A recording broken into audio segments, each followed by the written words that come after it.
Hello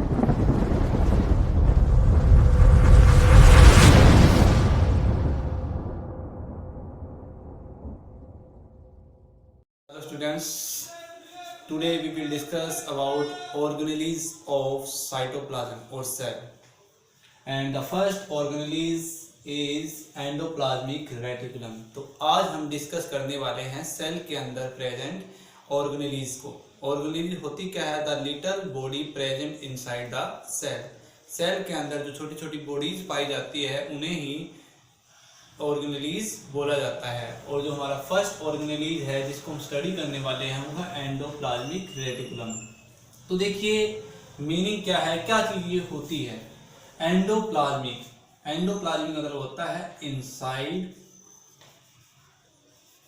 the cytoplasm.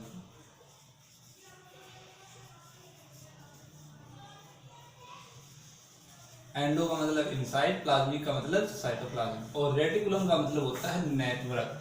Reticulum का मतलब क्या होता है? नेटवर्क।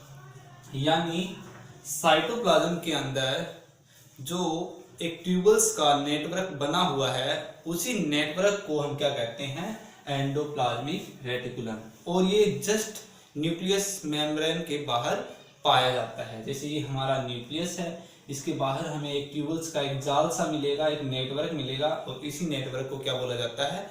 Endoplasmic reticulum.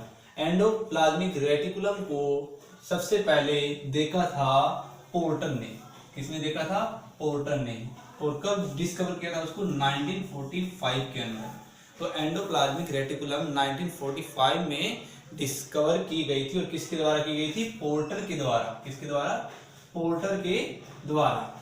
जैसे यहाँ पर आपको ये डायग्राम दिखाई दे रहा होगा, ये न्यूक्लियस है। न्यूक्लियस के बाहर आपको एक ट्यूब का एक नेटवर्क सा दिखाई दे रहा है, जाल सा दिखाई दे रहा है, और इसी जाल को हम क्या कहते हैं? Endoplasmic reticulum.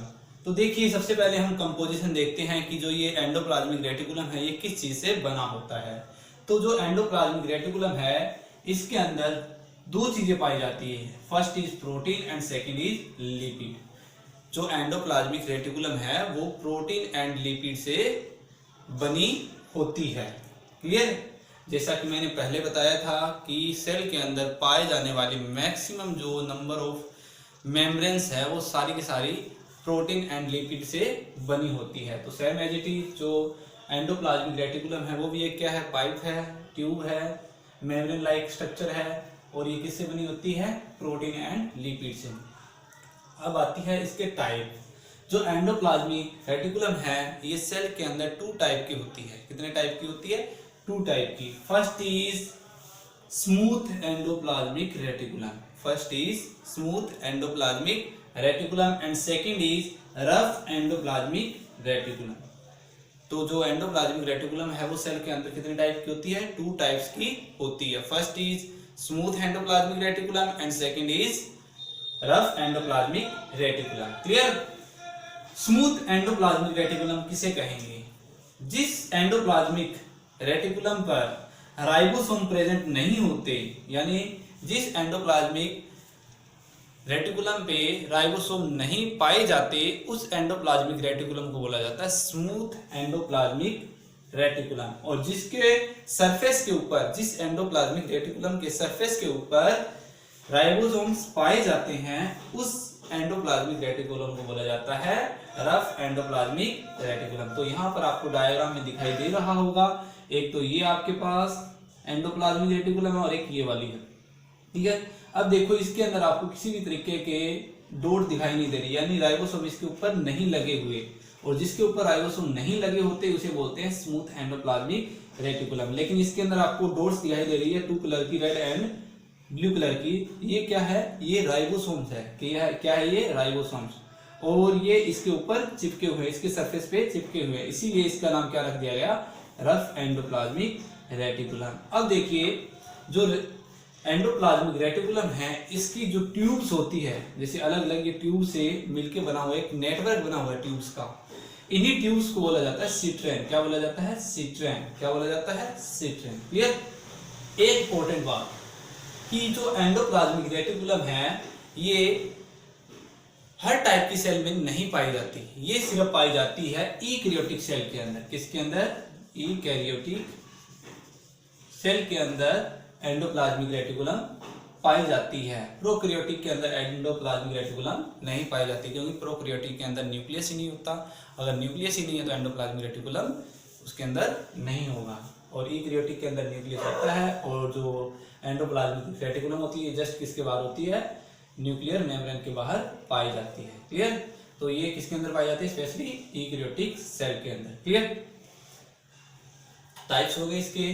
Next, function of endoplasmic reticulum, कि जो एंडोप्लाज्मिक रेटिकुलम है इसका क्या फंक्शन होता है सेल के अंदर। तो देखिए, जो स्मूथ एंडोप्लाज्मिक रेटिकुलम है और जो रफ एंडोप्लाज्मिक रेटिकुलम है, दोनों का अलग अलग काम है। पहले देखते हैं हम स्मूथ एंडोप्लाज्मिक रेटिकुलम का फंक्शन। जो स्मूथ एंडोप्लाज्मिक रेटिकुलम है ये सिंथेसाइज करते हैं लिपिड को। किसको करती है? लिपिड। लिपिड एक प्रकार का कार्बोहाइड्रेट है, और ये कौन बनाती है? स्मूथ एंडोप्लाज्मिक रेटिकुलम बनाती है। और आपको पता है सेल के अंदर जो लिपिड्स होती है उसका क्या काम होता है कि जितनी भी मेम्ब्रेन बनी होती है सेल के अंदर, चाहे वो सेल मेम्ब्रेन हो, चाहे वो ऑर्गेनेलिज मेम्ब्रेन हो, वो सारी की सारी किससे बनी होती है? लिपिड्स के द्वारा बनी होती है। और साथ में कोलेस्ट्रॉल होता है, वो भी कौन बनाता है? स्मूथ एंडोप्लाज्मिक रेटिकुलम बनाता है। क्लियर?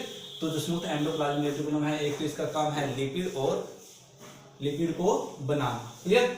सेकंड इसका जो फंक्शन है वो क्या है? Detoxification of drug and poison, कि हमारे सेल के अंदर जो हार्मफुल केमिकल्स होते हैं, हमारे सेल के अंदर जो हार्मफुल केमिकल्स चले जाते हैं, उनको खत्म करने का काम कौन करता है? स्मूथ एंडोप्लाज्मिक रेटिकुलम ही करता है। और ये मोस्ट प्रोबेबल कहां फंक्शन करता है? अपना किडनी के अंदर। इसके अंदर किडनी के अंदर और लीवर के अंदर। क्लियर? तो ये मोस्ट प्रोबेबली कहां पाया जाता है? किडनी और लीवर के अंदर पाया जाता है। और डिटॉक्सिफिकेशन का मतलब होता है कि उसका जो असर है, उसका जो फंक्शन है, जैसे कोई भी पॉइजन है, कोई भी हार्मफुल ड्रग है, अगर वो हमारे सेल के अंदर चला जाता है तो उसको न्यूट्रलाइज यानी उसको खत्म करने का काम कौन करता है? स्मूथ एंडोप्लाज्मिक रेटिकुलम करता है। नेक्स्ट इसका फंक्शन देखिए, प्रोडक्शन ऑफ हार्मोन्स। हमारे बॉडी के अंदर जो हार्मोन्स होते हैं वो कौन बनाता है? यही स्मूथ एंडोप्लाज्मिक रेटिकुलम बनाता है। फॉर एग्जांपल स्टीरॉयड हो गया, सेक्स हार्मोन हो गया, ये सारे के सारे कौन बनाता है? स्मूथ एंडोप्लाज्मिक रेटिकुलम बनाता है। Clear? Next is storage of calcium ion, और हमारे सेल के अंदर जो कैल्शियम आयन है उसको स्टोर करने का काम करता है। फर्दर वो अलग अलग फंक्शन करते हैं, जैसे हड्डियों का बनना, मसल्स का मूवमेंट हो गया, ये सारे के सारे किसके द्वारा होता है? कैल्शियम आयन के द्वारा ही होता है। और ये कैल्शियम आयन को कौन स्टोर करता है? स्मूथ एंडोप्लाज्मिक रेटिकुलम स्टोर करता है। नेक्स्ट देखिए, रफ एंडोप्लाज्मिक रेटिकुलम का फंक्शन।